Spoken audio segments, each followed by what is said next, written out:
മസ്കത്തിലെ KMCC പരിപാടിയിൽ നാട്ടിൽ നിന്നൊരു അതിഥി എത്തി. എഴുത്തുകാരനും മോട്ടിവേഷണൽ സ്പീക്കറുമായ കുഞ്ഞബ്ദുള്ള കാട്ടുകണ്ടി. മൈക്ക് കയ്യിലെടുത്ത അദ്ദേഹം സംസാരിച്ചു തുടങ്ങി. പഴയ ആ പ്രവാസിയുടെ വാക്കുകൾ കേട്ട് സദസ്സ് കരഞ്ഞുപോയി. എന്താണ് അതിന് കാരണം? ആ കഥയറിയാം.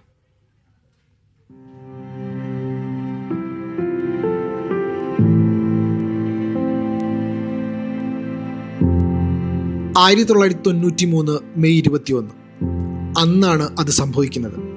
കോഴിക്കോട് പയ്യോളി സ്വദേശി കുഞ്ഞബ്ദുള്ളയും സഹോദരന്മാരും സഞ്ചരിച്ച ജീപ്പിന് മീതെ വഴിയരികിൽ നിന്ന് തണൽ മരം കടപുഴകി വീണു. വാഹനത്തിലുണ്ടായിരുന്ന കുഞ്ഞബ്ദുള്ളക്ക് സാരമായി പരിക്ക് പറ്റി. ഒരു വടി നടുകെ ഒടിഞ്ഞതുപോലെയായിരുന്നു കുഞ്ഞബ്ദുള്ളയുടെ ശരീരം. 48 മണിക്കൂറാണ് ഡോക്ടർമാർ കുഞ്ഞബ്ദുള്ള ജീവൻ നിലനിൽക്കുമെന്ന് പ്രവചിച്ചത്. പക്ഷേ ജീവൻ നിലനിന്നു. കോഡ്രിക് പ്ലീജിക് അവസ്ഥയിൽ, അതായത് കഴുത്തിന് താഴെ നിശ്ചലമായി. വീണു പോകുമ്പോൾ ഇനിയൊന്നിനും കഴിയില്ല എന്ന് വിചാരിക്കുമ്പോൾ അവിടെ നിന്ന് ചില മനുഷ്യർ അത്ഭുതം കാണിക്കാറുണ്ട്. കൈവിരൽ പോലും ചലിപ്പിക്കാനാവാത്തിടത്തുനിന്നാണ് 5 ബുക്കുകൾ ഈ മനുഷ്യൻ എഴുതി തീർത്തത്. വായന പിന്നെയാണ് ആദ്യമായിട്ട് എനിക്ക് തോന്നുന്നത് വായിക്കുന്നത് മൗദൂദിയുടെ പരിഭാഷയാണ്. അത് ഉമ്മർ കോയ എന്ന് പറഞ്ഞ കൊപ്ര കച്ചവടക്കാരുടെ സുഹൃത്താണ് സമ്മാനിക്കുന്നത്. അതിലൂടെയാണ് ഖുർആനിലൂടെ ഞാൻ ഒരുപാട് വായിച്ചത്. അർത്ഥത്തോടെ വായിച്ചപ്പോൾ പടച്ചോനി ഈ പരീക്ഷണം തന്നതിൻ്റെ ഈ ശിക്ഷയല്ല, എന്നെ പരീക്ഷിക്കാൻ വേണ്ടിയിട്ടാണ് ഞാൻ മനസ്സിലാക്കി. ആ പരീക്ഷണത്തിന് സ്വമേധ ഏറ്റെടുത്തു. അതിന് പൂർണ്ണ പിന്തുണ പ്രിയപ്പെട്ടവർ. എൻ്റെ കൈയും കാലും ചലന സാന്ദ്രവും അതിനപ്പുറം ജീവവായുമായ പ്രിയപ്പെട്ടവർ പ്രാണൻ ഏറ്റെടുത്തു. എല്ലാ സപ്പോർട്ടും കിട്ടി. ജീവിതം വീൽചെയറിലായവർക്ക് മനക്കരുത്ത് നൽകാൻ വീൽചെയർ ഉരുട്ടി കുഞ്ഞബ്ദുള്ള എത്താത്ത ഇടമില്ല ഇന്ന്. അന്ന് പ്രവാസിയായിരുന്നെങ്കിൽ ഇന്ന് പ്രവാസ ലോകത്തെത്തുന്നത് അതിഥിയായാണ്. ഒരിടത്ത് നിന്ന് മറ്റൊരിടത്തേക്ക് പറക്കുകയാണ്. ഇപ്പോൾ പേനയുണ്ട്, മുമ്പിൽ പേപ്പറുണ്ട്. ഒരു ഉൾവിളി പോലെ എന്നോട് പറയും, എഴുതൂ. കുറച്ചുകൊണ്ട് ഞാൻ ചോദിക്കുകയാണ്, എങ്ങനെ എഴുതാനാ? എൻ്റെ വിരലുകളൊക്കെ നീ തളർത്തിയില്ലേ? വീണ്ടും ഒരു ഉൾവിളി വരികയാണ്, എഴുതൂ.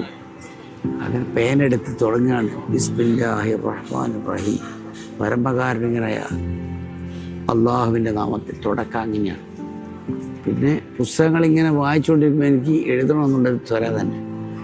പലരെ കൊണ്ട് എഴുതിച്ചു. പിന്നെയാണ് ഞാൻ ഈ സ്വന്തം എഴുതി പഠിക്കും. അന്നൊരു അക്ഷരം എഴുതാൻ ദിവസങ്ങളും മാസങ്ങളും എടുത്തിരുന്നു.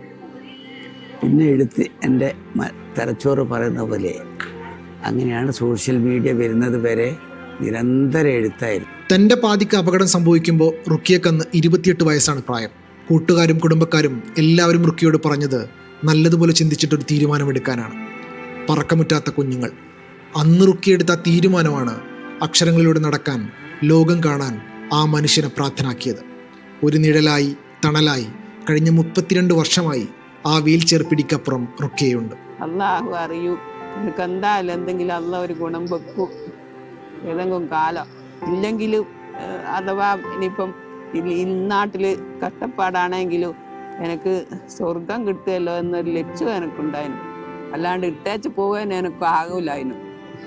കാരണം ഇത്രയും അവശനായ ഒരു മനുഷ്യനെ ഞാനും കൂടി ഇട്ടേച്ച് പോയാൽ പിന്നെ അതൊരു വല്ലാത്തൊരവസ്ഥയിൽ ഒരു മനുഷ്യനോട് ഏറ്റവും ചെയ്യുന്ന ഒരു ക്രൂരതല്ലേ.